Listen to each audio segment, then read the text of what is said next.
After a friendly rap concert, 9 students were hit by gunshots. Indiana police are questioning a 17-year-old Gary resident about a shooting that injured 9 teenagers outside of the Gary skating rink. Police identified the wounded as Shaquille Hughes, 15, shot in the right side. Marcus Ratliff, 14, shot in the right wrist. Justin Bodley, 16, shot in the leg. Junon Washington, 18, shot in the ankle. Devontae Bidding, 16, shot once in the back. Markel Crook, 16, shot in the stomach. Keyshawn Felon, 14, shot in the left leg. Stephan Danzy, 17, shot in the left leg. Also, 15-year-old Mikasa Martin suffered a graze wound. In Schaumburg, 3 teens were wounded Wednesday night in a drive-by shooting in northwest suburban Schaumburg. 2 boys, ages 12 and 16, and a 14-year-old girl were shot about 8:30 p.m. as they approached a 7-Eleven across the street from their homes. Does the warm weather deliver itchy trigger fingers, or are drive-bys just the norm? Later in the show, we'll have community activist Dwight Taylor from Concerned Citizens Against Violence. Call me, 877-358-CLTV. Joining us now by phone is Schaumburg Chief of Police Brian Howerton. How are you this evening, Chief? I'm doing well, Gerard. Good. You know, first of all, let's look at some history. When was the last time you had a drive-by in Schaumburg? I mean, every time I've visited Schaumburg, I've been there to shop, and I've always had a pleasant experience. The last drive-by in Schaumburg? It's interesting that you asked that question, because we asked the same one here internally, and all we could remember was we had one maybe 5 or 6 years ago. So that means in our 50-year history, and we're about to turn 50 on Monday, this was only the second drive-by shooting that we can recall. You know, Chief, do you think this is weather-related? Any signs of gang affiliation? Talk to me, Chief. Well, we are concerned that there might be some gang affiliation involved as far as the offenders. We have no reason to believe at this time that our victims were members of gangs, but we're looking at every angle. As far as the weather, I look at this as an isolated incident. I don't see any direct correlation to the weather warming up. I don't even think it was all that warm yesterday. What about targets? You know, do you believe that these individuals were targets, or was this random? What's your hunch at this point? Well, our hunch is that we're looking at every possibility. We're not exactly sure. All we know is that we have 3 youth from our community that were shot, and we're going to look at every possible scenario to make sure that we do a complete and thorough investigation. Chief Howerton, anyone in custody, or do we have a description of any vehicles, any suspects?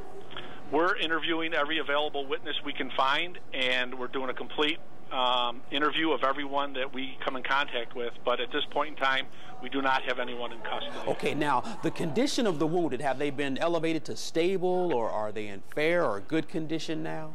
Yes, the 12-year-old was upgraded from critical to serious, and the 16-year-old from critical to stable.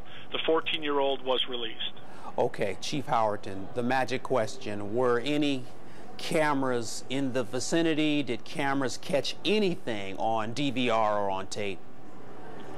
Well, we're looking to see if we can find any, but at this point in time, we've not been able to find any. Okay, okay. We really appreciate you calling from Schaumburg. You know, this is the time of the year when things start to elevate as it pertains to violence, and I don't wish this upon any community, but it always seems a little rare when we see it in the furthermost suburbs, you know, and like I said, you know, my wife and I, we've shopped in Schaumburg. We've always felt safe there. I'll continue to shop there and feel safe there, but I do hope that we get some suspects, you know, in custody soon in your town in Schaumburg. You know, is there any information on suspects, Chief? Well, only what we put out in the press release, and that is that we're currently looking for a gold-colored pickup truck, possibly an Avalanche model. That vehicle was seen in the area by witnesses, and so we're following up on every available lead. Hey, Gerard, if I could just comment on, you know, the seriousness of this incident. You know, in Schaumburg, you're correct in that it is unusual. You know, we just ran our statistics for last year, and we saw that Part 1 index crimes, which are the crimes that are used to determine crime rates, are the lowest they have been since 1985, which I think is quite interesting considering the state of the economy.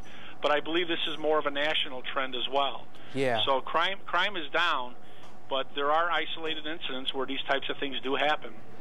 And we're not exempt. I mean, that's the thing. Schaumburg, of course, is a very safe place to live and to own a business and to work, but it can happen anywhere. We're looking for a gold pickup, possibly an avalanche in Schaumburg of the shooting. Chief of Police Brian Howerton is on the line with me. Chief, I wish you the best, and we may be calling you back when a suspect is caught, and I believe it's going to happen here real soon. I certainly hope so, Gerard, and thank you for your time. Yes, sir. Schaumburg Chief of Police Brian Howerton joins us on Garrard McClendon Live. Thank you. Shootings in Schaumburg, shootings in Gary, Indiana, and a few here and there in the city. Does the warm weather lead to an increase in drive-bys and violence? Give me a call, 877-358-CLTV. Community activist Dwight Taylor. He's up next. I'll see you in 2 minutes.